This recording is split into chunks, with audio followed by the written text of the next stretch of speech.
Hello ladies and gentlemen, and welcome to the third part of my series on how to make house music in Ableton. In this video we're going to be looking at the bass line. Bass is very simple in house music. There's nothing really too complicated in most house songs, so this won't be a too complicated video, apart from we are going to be going into a lot of detail about the settings for the bass line. Now, as I mention in every video, if you want to skip to a certain part in the video, maybe if you want to look at how we're drawing our melody, how we're adding MIDI to our track, or what settings I'm using, you can always skip to that part by going to the description and clicking on the links that I've provided. So if we carry on from where we left off, you'll see that we have got our drum rack, and if I click play, simply hear our little beat that we have. Click stop. Alright, so now we want to have our second MIDI track, which is just below the drum rack, or it should be, and if not, you can simply right click anywhere on the right hand side where all the tracks are and click insert MIDI track, and there you have it. Since we already have one, I'll just delete that and we'll work on this.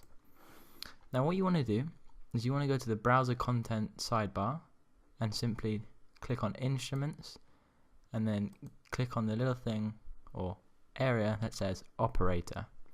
You want to click on it, hold your mouse button and just drag it onto the MIDI track. And in the effects area at the bottom you should see this little window that's opened. So this is the operator. Now what you want to do is you want to make sure you're still on the track and just hit the record button. Once you hit the record, it will start recording something, but as you've noticed, we're not actually recording anything. This is just like with the percussion. So I'm going to stop it there, I'm going to pause the track, and I'm going to use our command to get into the MIDI window by pressing Shift Tab. Now you see here, we have loads of different notes. We've got a keyboard on our left that shows us all the different notes if we just hover our mouse over them. And these numbers, whether it's C4, C3, etc., show what octave we're in. Because bass is quite low, we're going to be keeping it around octave 1, maybe 2, but I recommend 1 or 0. That is a good place to start. I'm going to start in 1, and then if I don't like the sound of it, if I think it's too high, can always later move the notes down to octave 0. So we want to figure out what key we're going to work in, because then once we figure that out, we can decide what we're going to do with our melody. So you want to open up your browser and go to the link that I provided. Now what you see is you'll see the screen. You simply go on your root note, aka the key. So for me, I'm going to make it, I say let's work in F. Now we don't want to look at what F major chord is, we want to look at the scale, because those are the notes that are available. So we click on this part, scale, and click major or minor. I'm going to be working in major. So remember, it's all up to you, it's personalised. Anyway, in the bottom here, it shows you what notes are available. We have F, G, A sharp, C, D, E, and back to F. Now, we can write down these notes, it's a lot easier to work with, or if you know your scales, just memorise them. So now that we know our notes, we can start drawing out our bass line. Now we want to keep it quite simple, so I'm just going to make sure that I'm working in a 4-bar progression, which I am, because you can see down here it says start 1, end 5, 1, 1. I want to keep it nice and simple, something with a progression, something that doesn't vary too much, quite basic and not catchy, but something that you can just constantly hear throughout the song. Now there is sound for you to hear, as you can see if I drag this out and do what I'm planning on doing, which is making 8th notes. If I hit play, so I'm going to start off with A sharp, and I've decided to start here because I know it will work, but if you want to mess around you can simply just start drawing your own patterns following the scale notes and then just hit play to hear the sound. There you go. So I know that for a fact D will work next, so I'm just going to highlight the notes, Control D, drag them up to D. If that is a lot easier way of working. I'm going to return back to A, just do it the basic way. Ooh, 1 million notes, so I'm just going to press delete on my keyboard, and now I'm going to drag them down to F because I know that is the root note and it will work. So if we hit space now,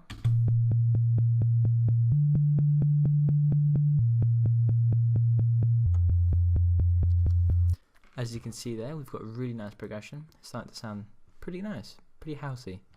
So I'm going to press Shift Tab to get out of this view, and now we're going to look at adding presets onto the operator. To find the different presets and to add more sounds to your bass line, you simply go into the operator file, and instead of clicking it and dragging it on, press the down arrow and you'll see all these different instruments. For us, we want bass, so we simply click bass, and then we have all these different sounds. Some of them are quite weird, as you can maybe see.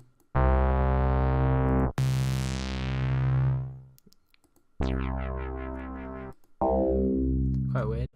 So I'm going to go for something that I know will work. House bass.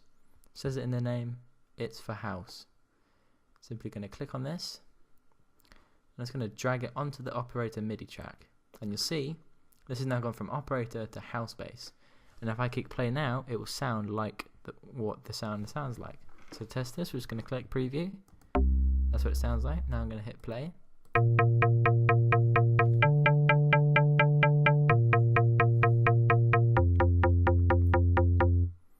Now if you don't like that sound, you can always just find another one.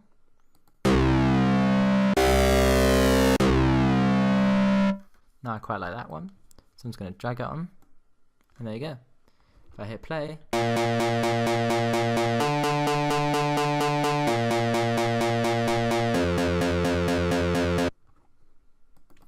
I quite like the sound of that. It sounds still housey, just with distortion, so I'm going to keep it at that. So now I'm going to focus in the bottom part of the screen where the audio effects are. Now I've already found my personalized preferences and settings, so if you're copying me just like straight off from the video, you can use these settings, but if not, just mess around, find your own settings, find what you think sounds nice. So if we go down here, this is where you can change everything. As you can see, if I change the attack on it, in fact I'll show you what it sounds like first. That's what it sounds like without attack. If I put on loads of attack, here's what it sounds like. It's very quiet and it has like a kind of fade in sound and then fade out. If I add less, these are in milliseconds.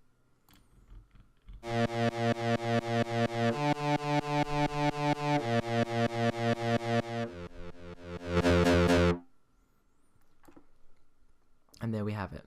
So now I'm going to start doing my settings. In this first area, the A bass, there's different basses basically. There's two different layers to this one bass. So in the A section, I'm just going to add 3 chords, which is already set, but I'll show you what happens if I put it up.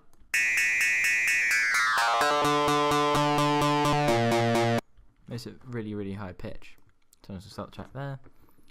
I make it 3 chords, leave it like that. Leave the fine like that, leave it at that level. Then I'm going to change the attack to 150 ms. There you go. You can simply type it in or just drag it up. If you want to type it, just click on it and then enter in the numbers. If I did 1500, it'd be 1.5 seconds. So it works in milliseconds. So I'm going to put the K just 1 millisecond. Sorry, I mean 1 second. Like that. Then I'm going to do the release, which is 50. Starting to like the sound of it now. Going to change the timed velocity to 100%. Going to change the wave format to a... Now this is depending on what you like. This is this changes a lot of things. So you hear now, it's very choppy, like a square, like it says. Maybe I want a triangle. It's a lot quieter. If I go saw, it's really distortion, even more distortion than it already has. That's the sound we want. We want that sound. Quite a nice sound. Don't want square 32. It's more, has less dynamics to it and texture. It's more choppy. This is echo. I'm liking it. So now I want to change the initial to just leave it at that. In fact, I want to leave the peak at that as well. I want to leave the sustain as well. Leave the velocity. Feedback and repeat, leave them as they are. Loop, none. Rest of it all the same. So now I'm going to move on to B, where we're going to change the course to 1. It's already there. Fine, leave it. The level, we're going to change to -5. We want it to stand out a bit more. So -5. There you go. We're going to change the attack to 10 milliseconds. There you go. The decay to 2.5. It's already there.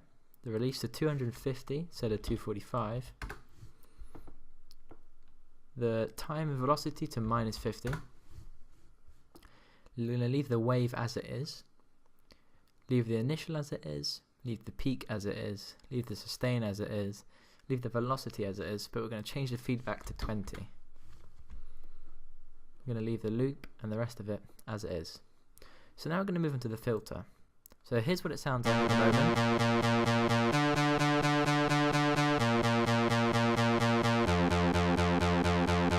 Here's what happens when I take the filter off.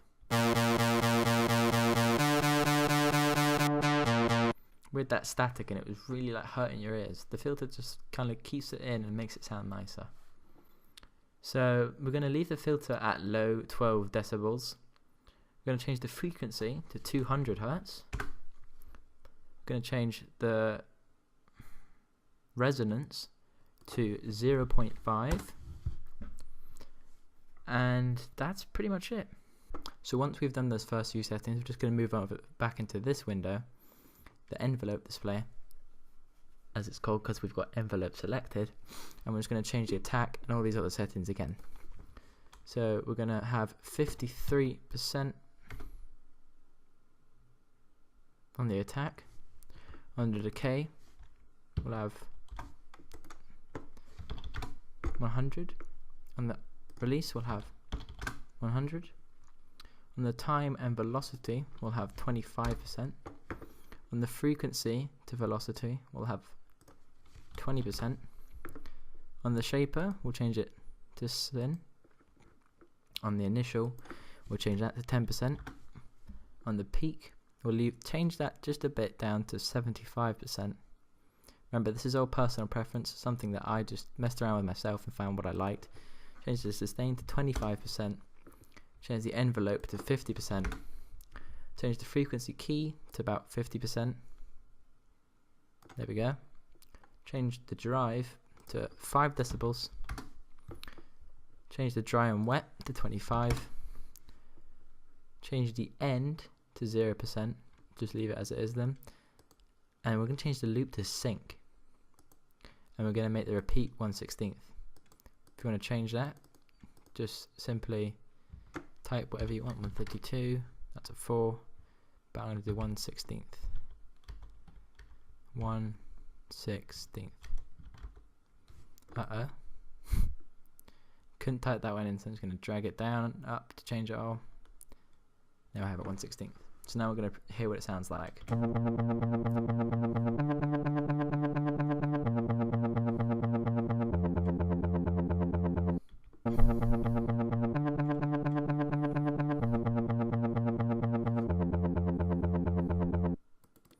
So after listening to that, kind of don't like it. So what I'm going to do, I'm going to go back to filter and see what I can change.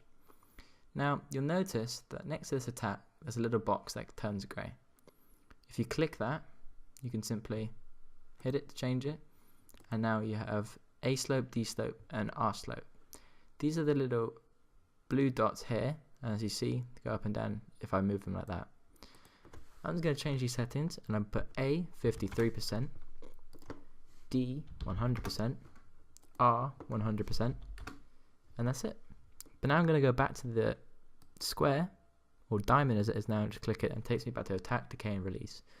I'm going to change this to different settings. The attack will now be 100, the decay will now be 500, and the release will now be 25.0. And that's it. Now let's listen to it.